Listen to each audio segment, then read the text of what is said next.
கருப்பட்டி காஃபி குடிக்கும்போதே நம்ம உடல்ல கபம் மட்டும் கிடையாது, வாதம், பித்தம், கபம் 3 தோடங்களுமே சமநிலைப்படும். இதில் என்னென்ன மூலிகைகள் நம்ம சேர்க்கலாம்னா சிற்றரத்தை, சுக்கு, மிளகு, சீரகம், கிராம்பு.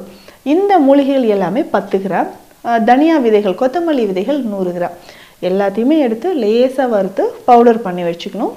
இது ஒரு 1/2 ஸ்பூன் எடுத்து தண்ணீரில், ஒரு 2 கிளாஸ் தண்ணீரில் போட்டு நல்லா கொதிக்க வச்சு சின்ன துண்டு கருப்பட்டியும் அதில் சேர்க்கணும்.